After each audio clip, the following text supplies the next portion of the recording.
My next guests are probably the most famous musical family since the Partridges. They have gone platinum in over 20 countries. They join us now. Please welcome Jim, Andrea, Sharon and Caroline, the Corrs.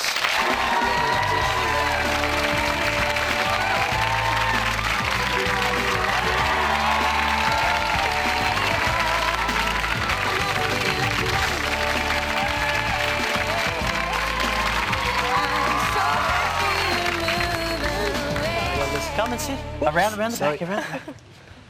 How are we all doing? Oh, have a seat. Very good. Everybody well? Tired, but great. very good. Now, how often have you... This is like your umpteenth millionth time to Australia. Do you just love the country now? Yeah, it's great. I mean, it's wonderful. We find that very, very similar atmosphere here in Australia, and the people are very similar to the Irish, so we feel really, really at home here. So I think we've been here about maybe 8 or 9 times at this stage. And you know the country well now? There's no problems? You understand the lingo and what we mean? Yeah, we've got it. Yeah. What was one of the first things when you came over? What was one of the first things that maybe you thought, well, that's a strange term. Where did that come from? Crook. That's really strange. Oh, crook as in... As an ill. A crook in the guts. Crook. Yeah. We've got a burglar in this stuff. Look, we had good education with neighbours, and that did reach us at home. So. Craig actually educated us at home. Yeah. Was it very cool seeing Craig back? It was brilliant. Good, yeah. Did you recognise him without the mullets? Just about. I kind of missed the mullet. Oh, really? Yeah.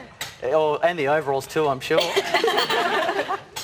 Now, you've also got your best of album out now. Is it hard to choose what songs go on a best of album? It's pretty hard, yeah, but it's kind of self-explanatory because certain songs were hits for us on various different albums of ours, so it kind of made sense to do a compilation at this stage and also to put a couple of new tracks on it. And so that's what we did. And there's no fights? You have a bit of squabbling over, no, I like this one better and I sound better on occasionally. that track? We're only Yeah, human. most of the time. So there are squabbles, even for siblings. Obviously, you know, families fight anyway, but when you're touring all the time, you get no rest, no respite. It's kind of a crazy situation, I think, to be, you know, constantly on the road with your family all the time. I mean, I think people think we're weird or something, that, you know, we're still doing this. You know? We are weird. How could they possibly think? Yeah, but, you know, I mean, I suppose, you know, it just works for us, and we've made it work over the years, even though it hasn't been as easy all the time. And, you know, of course we fight. Of course. Of course. So who's got the most annoying habits? I think we all annoy each other. What does Jim do? What do you do, Jim? I don't know, what do I do? He's our brother. Is it a boy thing? Is it a toilet seat thing? Is that the... Yeah, we give him his own private room there. Just as well.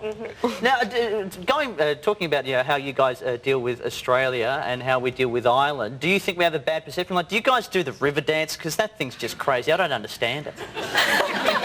Does everybody river dance in Ireland? We've led to believe you all do it. You have shamrocks and your little leprechauns, and it's oh, top of the morning to you. And You're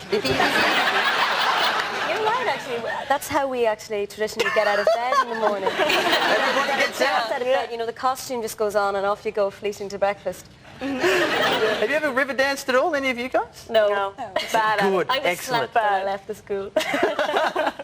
Now, you probably are all seen as being just the most beautiful people in the world. You've got very good Corrs genes happening there. Do you get tired of being seen as just pristine, immaculate, gorgeous people? Even you, Jim. Let's not deny it. The thing is, that's kind of just that's just kind of way out there for us, because you know, we play music, we write music, and we love that. You know, if people want to think of us that way, I mean, we're hardly gonna say think it's a bad thing. Damn it, would you call it think ugly? we're Would it lovely, kill we you? don't mind. You know, that's fine, but it really means very little. It really means very little. Well, I wouldn't mind it. I mean, if people went around all day saying I was pretty good. But you're not bad either. Yeah, thank you very much.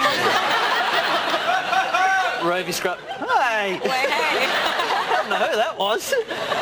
But what I like about it, you seem to have a bit of fun with it in your latest film clip. I actually saw it for the first time yesterday, and there's a little grab I'd like to show now. For those of you who haven't seen it, let's have a look at it now. Stumble on tomorrow and trip over today. Would you be happier if you weren't so on together? Would sunshine brighter if you played a bigger part? Would you be wonderful if it wasn't for the weather? You're gonna be just fine. All right.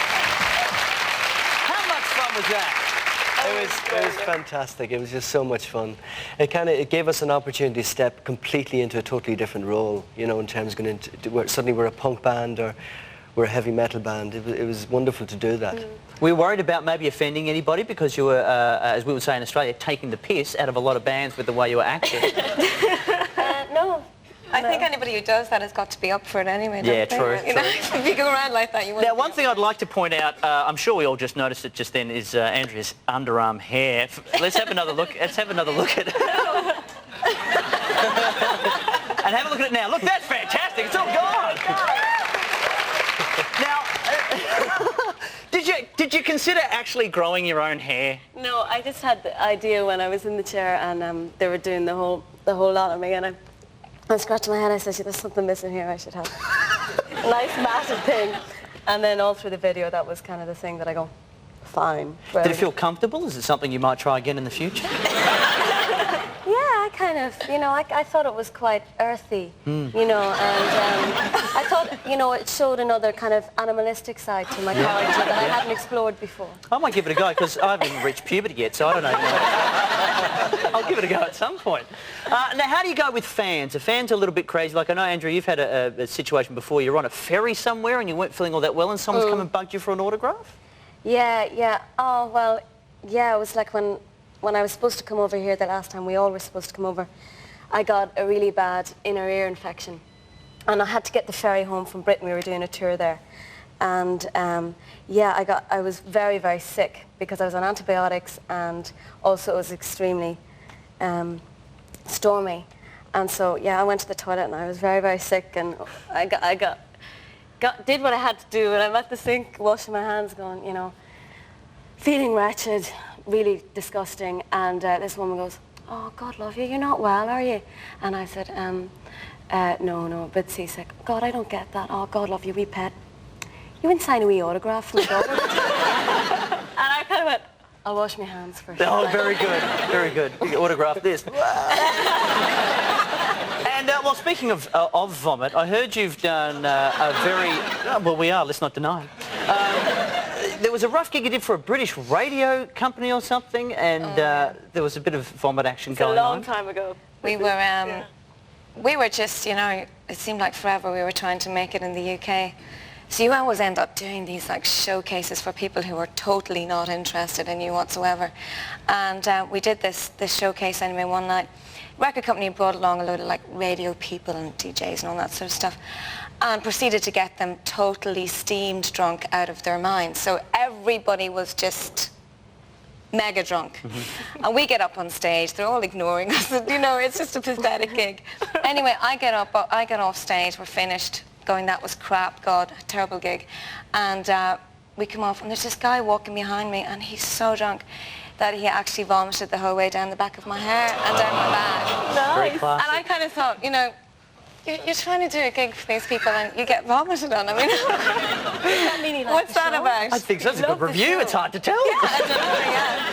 Well, you guys will be back to perform later in the show, and I promise I will keep it all down. I'll be very good. But very quickly, before you do, we have a little gift for you. Probably weren't aware, but your album sales in Australia have gone platinum 4 times for In Blue.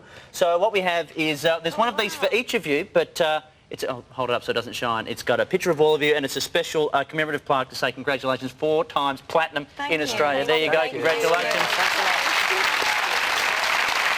Still to come here on Rove Live, Russell Crowe and Destiny's Child, but to play us off to the break, once again, Mary Schneider, this time with the Trish Trash Polka, the Corrs, ladies and gentlemen. They'll be back later. Here's Mary!